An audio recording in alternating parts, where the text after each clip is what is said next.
I'll ask him that at the end, and also at the end, because some people don't like to type in, I will open it up for questions after we answer the chat ones, okay? So without further ado, I'd like to welcome our guest speaker, Ian Kaminski-Coughlin from Skidmore, Owings, and Merrill. And he's going to show us the progression of restoring Cook County Hospital. So welcome. Thanks, Julie. Thank you very much, and really nice to see you all. Sorry we're not in person, but nevertheless, great to be here. Thank you so much for the opportunity to share this project with you all. For me, I'm a bit of a young guy. This was really, I don't want to say it, but it was really the project of a lifetime that came across our desk, and we've been working on really since 2015 from the very start. So it was a mammoth effort, and we're so glad to have finally opened the hotel and the office and the redevelopment. And I'm excited to show a bit of our progress, and then a little bit of behind the scenes and kind of what it was looking like before we even got any work done. So that's where it starts to get real crazy. So as you may know, the Cook County Hospital Redevelopment is actually the first phase of a competition that we won in the Illinois Medical District, just west of the Loop.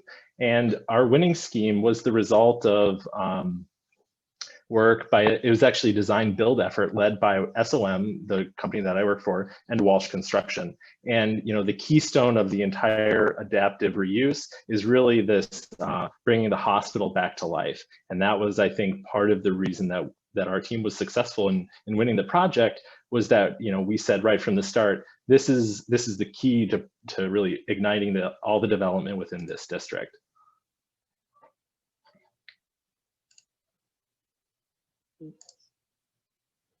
Sorry. After 3 years of planning and a really rapid 2-year construction period, the gut renovation was completed late last year, and we opened the doors to hotel guests, office workers, and diners alike in this 350,000 square foot mixed use building. It's massively long, right? The terracotta glazing is so rich with history and unique interior spaces. And with sustainability goals, we were actually able to divert over 98% of the construction waste from the landfill.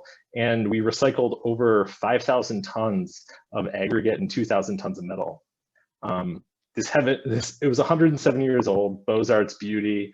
It's left vacant since 2005. And it really showed its age and abuse, and was a blight on the city, unfortunately. But under that dirt, grime, and all those broken bits, there was a real gem that we were excited to work with. After a lot of investigation and coordination with a unique series of interior spaces, all this detail and ornamentation, we uncovered in some areas, and where possible, it was all preserved.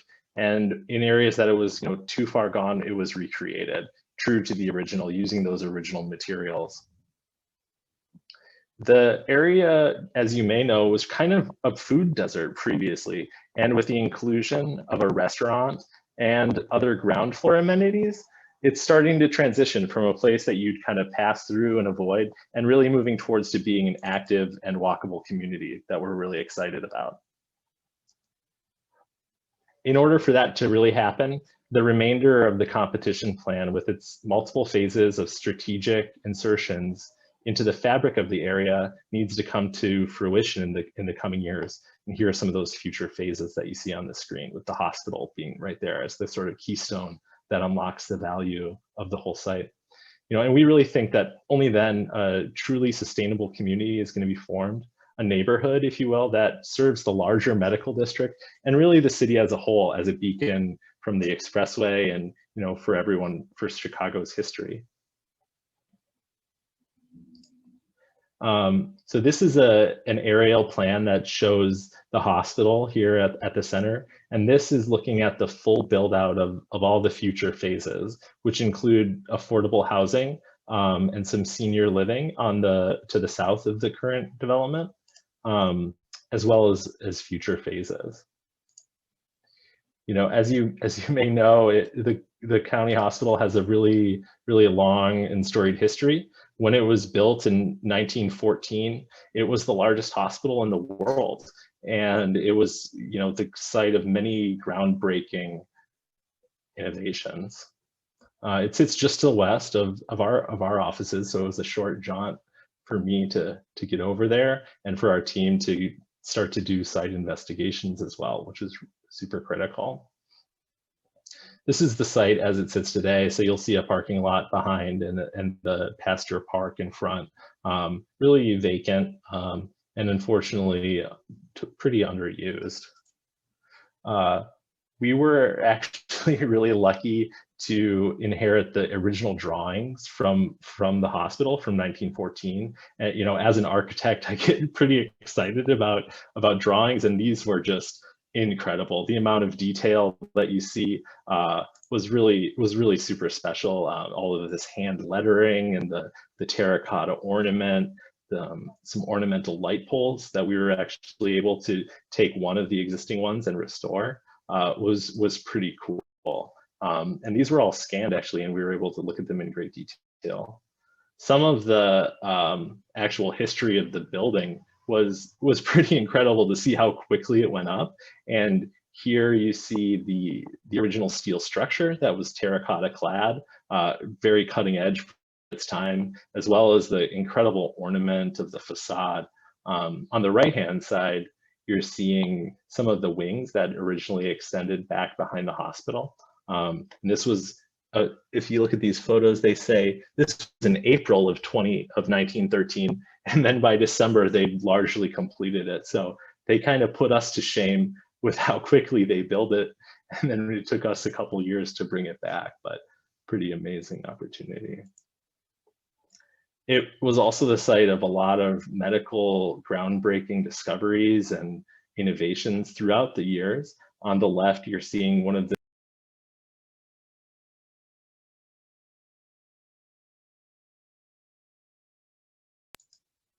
Oh, I'm sorry. Was I muted there? Anywho, I hope you didn't miss everything I just said. But it was highly ornamented and really just it's a beautiful building. Unfortunately, by the time that we inherited the project, it was pretty degraded. Here's an interesting picture from 1933. This was actually the first time that the building was ever cleaned. So you could see something in the background there that shows the condition that it was in after, you know, just 20 years of really poor air quality back in the 20s and 30s, and then showing that gleaming white terracotta in the foreground. This was the second time that it was cleaned in 1953. So again, you can see just for scale reference and a little bit of a time capsule, seeing those old cars, as well as some of the characters. But this was really a community beacon even back in the day for healthcare. And we had the fortune actually to interact with a lot of people throughout the project that just offered so much great history and personal stories, their connection with the building. There were a couple of really super special spaces there on the 8th floor. This photo is of one of the operating theaters that's still existing and that we retained actually. It was the site of the nation's first trauma center, for example, in 1966. It housed the first blood bank in 1937. These are some great historic photos from the Chicago Tribune, actually, that we were lucky enough to get access to. And then here on the screen right now, you're seeing what the original lobby looked like in the 30s. There were a series of murals that were put in during the Works Progress administration, as well as some tile artwork. Unfortunately, these murals were removed at some point. We don't know exactly when, but we did a bunch of investigation to see if they were still there. This space also had actually been infilled, so this double height space just became a single height space. and was really unfortunate. The statue had also been removed at some point.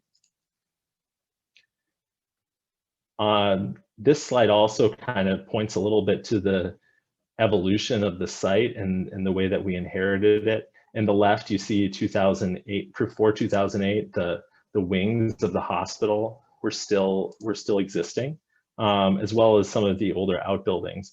After 2008, those were largely demolished. But fortunately, the real beauty, the Beaux-Arts main building was retained, even though there were a lot of efforts, I think, over the years to take it down.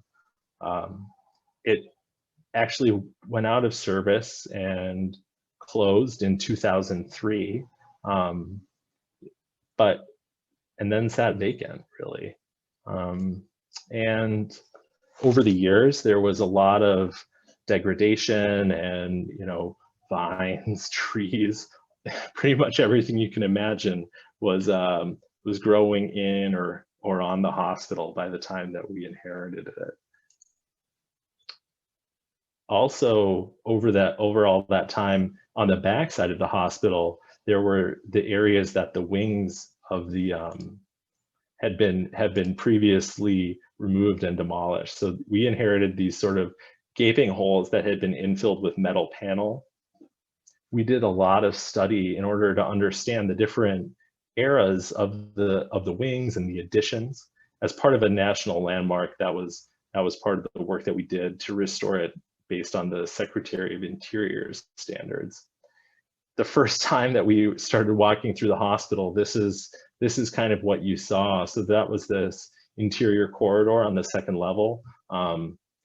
Unfortunately, very degraded just from the elements and over time, but hiding there were some peaks of grandeur, to be sure. Some really beautiful plaster detailing, an arch ceiling, and all of this was ultimately restored and rebuilt. Even this is one of my favorite shots because it shows, a pretty banal, degraded drop ceiling. But as we walk through, you start to peek up and you start to see some of this really beautiful plaster detailing and the other things. This was unfortunately the typical condition of many of the floors after having really no water control, access control. You can imagine that it was in pretty rough shape. Moss and whatnot were growing. These are two of the smaller operating theaters that you saw a photo of earlier, that the National Park Service actually required that we retain because they're such a character-defining feature of the space. This is on the right, you're seeing an image on the 7th floor looking up to the 8th floor, where this area, that arched observation area, had actually been infilled, and you wouldn't even have known it was there, honestly. This is the double height space, that lobby, when you first walk in, where those WPA murals were. It had been totally adulterated and just added onto and chopped up over the 100 years of its very hardworking life for all Chicago's citizens. This is that grand lobby space. Even in the floor, you really couldn't get a sense of how wonderful the terracotta work, the terrazzo work was within the floors. Another glimpse of sort of what that interior reception area looked like. I hope as we flip through these, you'll kind of remember them, and then we can look. I'll have some photos of what it looked like after for reference. These were some really incredible arched mahogany windows that are on the front of the building. They were actually totally restored and rebuilt by craftsmen, and really are a super great highlight for the building now. One of the other very interesting parts of the building was a central corridor that runs 550 feet long, the entire length of the building, 11 feet wide and 15 feet tall, really grand. And as you see a sort of light at the end of the tunnel, there was some natural lighting already built in that we were able to restore. The exterior also was in pretty rough shape, to say the least. The terracotta had been, just really degraded overall. We had to take a large canopy off the front, and these light poles were restored eventually as well, which was pretty cool. This is that double height space again, sort of as we were first walking in, which is actually now the hotel lobby. Many of the floors had collapsed just due to the continuous infiltration of water and snow and ice, different amounts of access. It was pretty incredible.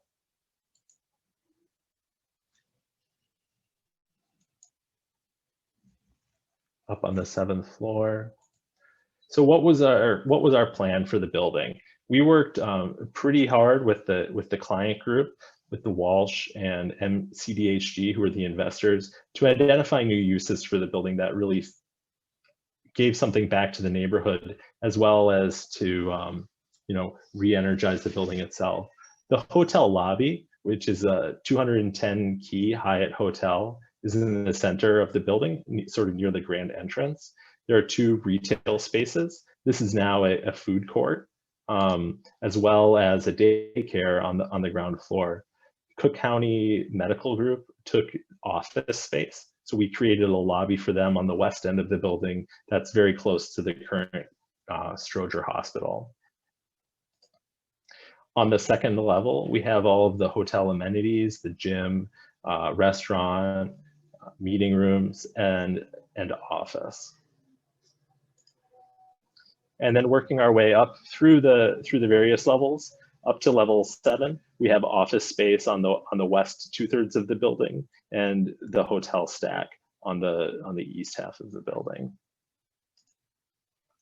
So fast forwarding a couple years, this is now what the lobby looks like currently after the infill of that double height space was removed. Unfortunately, we don't have those WPA murals, but working with Jackie Koo, who was the interior designer, we were able to find a wall covering there. This was a really grand marble double height stair that previously had been totally invisible and kind of entombed, unfortunately, but that we were able to reopen.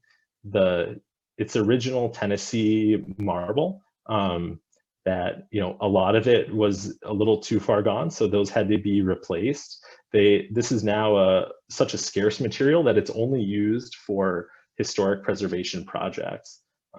And this is on the 2nd level, looking down the main corridor. You're seeing the hotel bar, the amenity spaces for the guests. And here's a picture of that arched mahogany window, one of them that was restored actually, as well as the terracotta lantern on the exterior.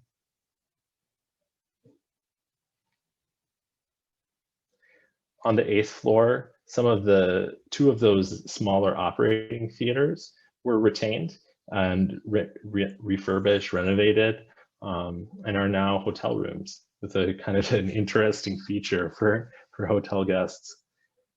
One of the only modifications that SOM designed, other than the restoration, working with Wist, Janney, Elsner, the facade engineers, was the insertion of this hotel canopy.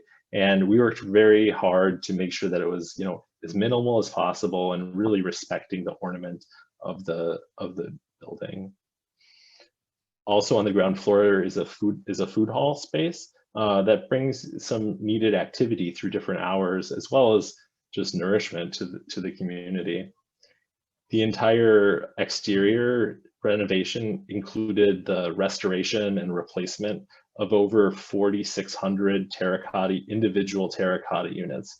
And those were all replaced with terracotta that was manufactured out in California by the company Gladding McBean. They're one of only 2 or 3 terracotta manufacturers that are left in the nation. Back in the day, 1914, this was a very common building material. However, as we all know, it's not so common anymore. So we were very excited to work with these folks. I mean, they're artisans, to be honest. This hand sculpting and the molds of the terracotta pieces that they make, it's really just incredible. We've been really fortunate to have some really good reception, both from the public as well as the press. You know, one of the Walsh brothers says that this wasn't a renovation, it was a resurrection. And I hope that after seeing some of the before photos that you might believe that too. It was pretty incredible. The two of the designers, the design partner and managing partner, Adam and Brian, who I had the fortune to work with, actually were named Chicagoans of the Year in architecture as a result of the efforts of the project, which is pretty exciting to see as well. Along with Jackie Koo, who is the interior designer, who really helped to knit all of the different spaces together, as well as to bring a new and more hospitality focused character that didn't make it feel like a hospital anymore, but more like a home or somewhere that you'd want to stay. An overall view of the north facade is pretty incredible. I guess I would challenge you at this point to try and pick me out from this lineup. This was one of the first times that we went into the building when it was in such rough shape with the mold and asbestos and other materials that had to be abated, that we were wearing full masks. Here now in the COVID era, I guess we're still wearing masks, but they're just a little bit different style. But it really has been cleaned up very well. And that's Mark Negus, who's one of the lead designers, and I was the project architect and project manager for the project as well. So that's the end of my my spiel. And I guess I'd love to hear some questions, or ask me any stories, or point me in the direction of something that you'd like to hear a little bit more about, and I'd be really happy to share anything else with all of you. I don't see anything in the chat, so if anybody wants to unmute themselves, you can go ahead and ask a question. Can I ask one? Yeah. Are there any plans for the roof? Anything? There's no. It's not. Yeah. Flat. No, that's a great question. I alluded to these operating theaters that are at the top of the building. You can see them here in the underneath these mansard roofs. The mansard roofs were actually removed in the 60s at some point, unfortunately. And they had actually planned to take this whole level off and replace it with 2 new levels of hospital space. Thankfully, those plans never came to fruition. But right now, the 2 operating theaters, those were retained as part of the National Park Service landmarks effort to save some of those really landmark and character defining features of the hospital. But currently they're sitting vacant, mothballed, we call it, and really waiting for a use at some point. There's some pretty challenging access concerns, let's say. It's very steep raked seating. There's no railings. So during the design process, we looked quite a bit at how you might reuse these spaces. But right now there was no full use has been identified yet. So stay tuned for that one, I guess. And here's another view of what those operating theaters look like inside. Wow. Yeah. Wow. We do have a few questions here. One wants to know, is it 100% sprinklered? Is that a sprinkler fitter asking that question? Yes, it is 100% sprinklered, including the non-renovated spaces like this operating theater. We also installed heaters just to keep the space tempered as well. Yep. So there was a big effort to bring the entire building up to code. I'll kind of take the sprinklered question and run with it a little bit. But as you can imagine, when it was built in 1914, there was no insulation. So the entire building was uninsulated. which I can only imagine through the years either being incredibly hot or incredibly cold. And one of the things that we did was to bring it up to the current building standards, to add in insulation as well to the inside of the walls. Okay.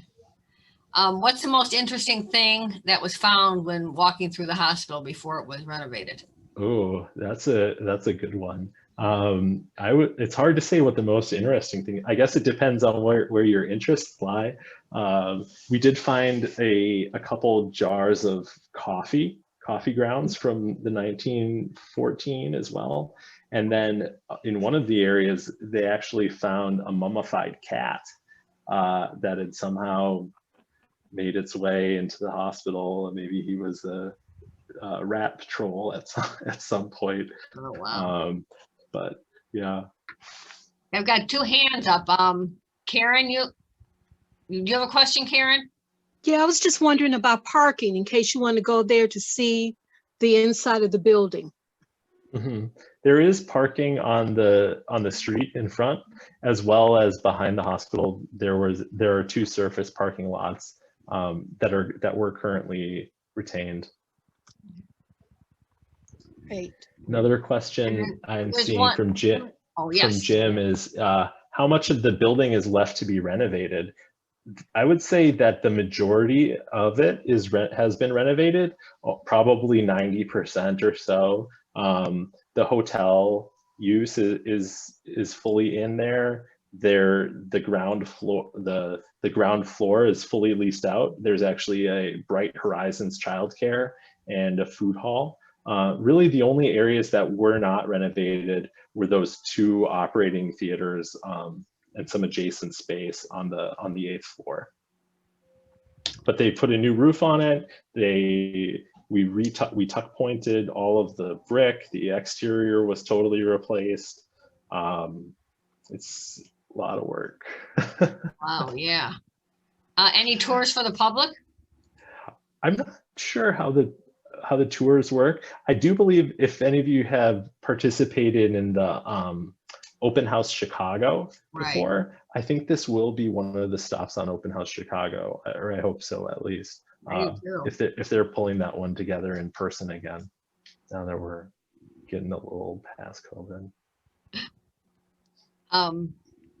Is the hotel use going well as far as guests and requests for conference rooms, rentals, etc.?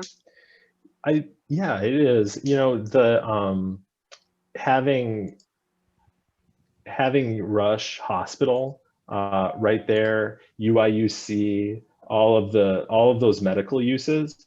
I think there's actually a pretty big demand for hotel. And then the other thing that you don't quite see in this photo, but off to the left is the United Center. So I mean, if you were going to an event at the United Center or something like that, this would really be an ideal location as well. So I think it's really well situated to help revitalize this part of the city. Yeah. Okay, there's a hand up too from iPad 5. Do you know who? Do you want to unmute yourself and ask a question? Oh, all right. I'm going to go back to the chats then. Let's see. What does Mayor Lightfoot think of the Superior project? Well, I haven't talked to her myself, but I know that she's very supportive of all the development happening in the Illinois Medical District to try to, you know, make this into a living neighborhood and not just something that, you know, you're passing through from 9 to 5 or so, but to revitalize this whole area of the city. Wow. That must just be incredible to walk through there now and just to know what you've done, and you know. Yeah. I mean, it's the amount of work that went into it just by all the craftsmen, and you know, just the restoration work is just really, really incredible. And you know, you see some of these early photos of what it looked like when we started, and it just, you know, it kind of blows you away to think that this is now what this thing looks like. For me, it was a really special project to be involved in, it's one of the first projects that, as an architect, I've worked on in the city of Chicago. So it was, you know, and to be able to see it through from the very first days of the competition to how are we going to revitalize this thing, all the way through the construction process, and then to, you know, the final days of where it ended up is really incredible. Gwen, do you want to unmute yourself? You've got a question. Hi, I did some of my nurses training in Cook County. I went to a different hospital school of nursing, but we did some rotation through there. And we got from place to place in the tunnels that were underneath the building. There were extensive tunnels. Are you aware of them? Or are they any? Yeah. I heard, that's very cool. I heard about the tunnels. Many of they had actually, so when they did the demolition of the wings to the south, they did cap most of the tunnels. One of the other interesting parts that we had access to as we were going through was finding out all of the so there was actually we got all the drawings for the tunnels through the years, and there was actually a tunnel, you're right, that, you know, went all the way down south here over to what actually was the morgue at one point. Yeah. And I heard a story that at one point there was those tunnels were actually run by gangs, and that the police wouldn't even go down there. Like it was like an autonomous zone or something like that, I guess. So it was some really, really interesting stories from different people's experiences through the years. It was very creepy. Yeah. Yeah, the basement was really something else. Do you know what the bed capacity was of the original building? You know, I don't know, especially with with all of the pavilions that came off the back. I'm not sure what the actual capacity was. And who owns it? So now? the building itself is still owned by the county, Okay. by Cook County, and CHDG, which is the Civic Health Development Group, who is the consortium of developers that put together the bid for the project that we were working with. They have a 99-year ground lease for the redevelopment of the entire area. Where is I don't know that area that well, but I'm just where is Stroger Hospital now compared to that, to the original building? So this is the new Stroger Hospital that was built in 1992, and after that point, that's when the Cook County Hospital kind of went offline. So there's that, and this is the Fantas Clinic that has been demolished since this photo was taken, which is now a redevelopment site. And then the Jesse Brown VA is kind of just off the page here as well, if you're familiar with that. That one. This is the Rush Hospital, and then obviously the Expressway. Okay. Any other questions from anybody? Well, I'm curious. What else has your company worked on? Yeah, so we have a lot of really exciting projects around in Chicago. We are working on the 400 North Lakeshore Drive, which is the Spire site, which will be a hotel and residences with the related companies. We also have a lot of work in downtown and Fulton Market as well. One of the other big projects that we're fortunate to be working on is the O'Hare renovation. I'm not personally working on that project, but the renovation of the Terminal 5 into the new international arrivals terminal. Yeah. Also, the Lincoln Yards project with Sterling Bay. It's a large redevelopment, and then on the river, a little bit to the further south on the South Branch is the 78 and South Bank. So we're probably, SOM is probably known for projects like Sears Tower or 405 Wabash or Hancock Tower. But we don't just do skyscrapers, definitely. We are also involved in smaller community libraries, the Chinatown Library, for example, in Chicago. Really? And the West Loop Library was done by SOM. So we really have a really wide range of projects, and to be honest, that's one of the reasons that I love working there so much, is because I'm not doing a single project type every day. I really have a variety of different kinds of projects. Nice. I've heard good things about the Chinatown Library. I heard that's really nice. Yeah, come and check it out for sure when it's appropriate. And when I go on vacation, I make my family, we go visit libraries. They love it. No! Yeah, I'm sure my family, they just hear about, here's this minor detail that only an architect would notice. Okay, Ian. Yeah, enough of that. Let's go to Great America. Yeah. So we got a few more questions. Well, one, it looks beautiful. It looks marvelous. Beautiful pics. I think we all agree on that. A beautiful job. I'm sorry. Thank and you. What is your favorite building in Chicago? Oh, that's hard. There are so many good ones. One of my favorite would probably be the Carbon and Carbide building, just because our office is right there on Michigan Avenue. When we were working in the office, now we're working remotely still. But whenever I would walk by that building, I just love the green marble and the all of that. Yeah. Hard to say though. It's probably the next building I'm working on a lot of the time. Okay. And then can you tell us more about the redevelopment of the rest of the site? Yeah, definitely. Let me flip to one of those slides.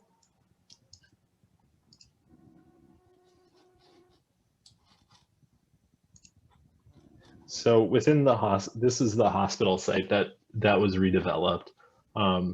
Within this entire dashed area is the entire, what they called Cook County market rate. So those are all the parcels that were slated for further development. To the south of the hospital, sorry about that.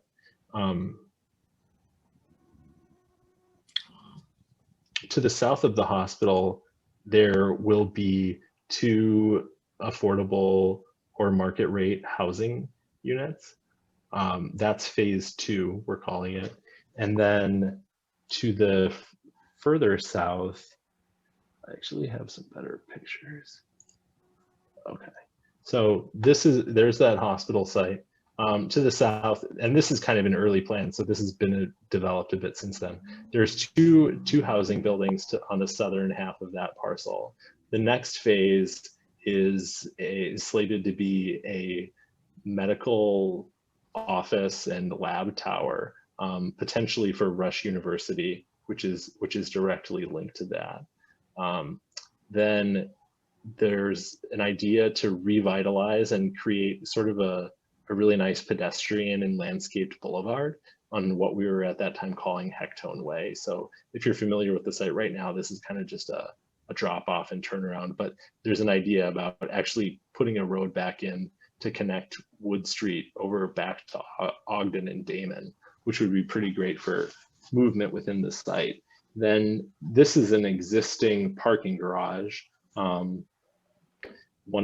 Phase 3 would be to put what we call the wrapper onto that parking garage with additional residential units, and then a medical office building on the south side of Hectone Way to take you up to phase 3. And then phase 4 is the redevelopment of the Pasteur Park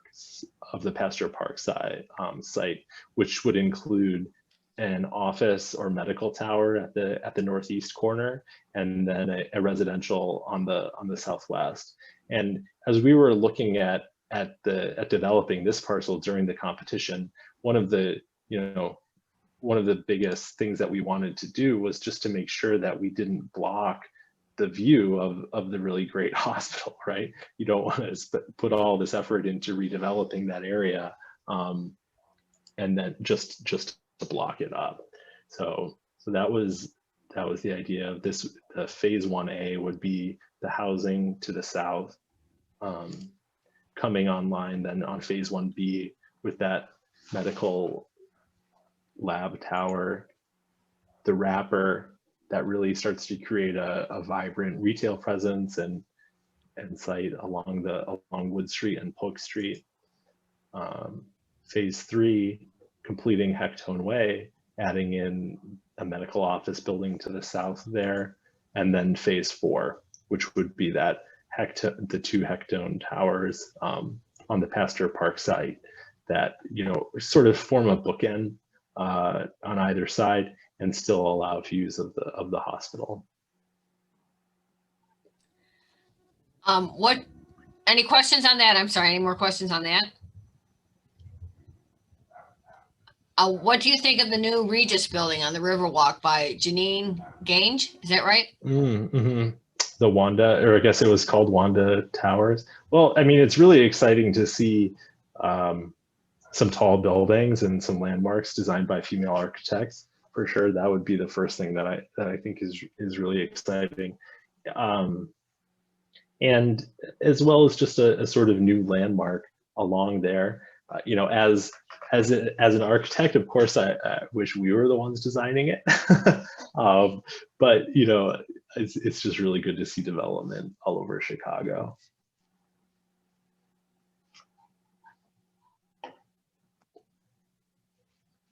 Any other questions from anybody? Well, I want to thank you so much, Ian. This was so, I love looking at this. It's so nice to see the revitalization of that area. Yeah, no, it's my pleasure. And thank you so much for the opportunity to share this with you. And I hope you get the chance to visit in person, put your hands on that terracotta and You're right. have a cup of tea or a beverage of some sort in the hotel bar at some point. I'm going to do that. Yes. Stop by. Yeah. Yeah. Thank you. I hope Thank you so much. Yeah, thank you. Have a good evening. Thank you, Ian. Okay. Thanks a lot, everyone. Bye. Thank you. Bye-bye. Thank you. Bye-bye.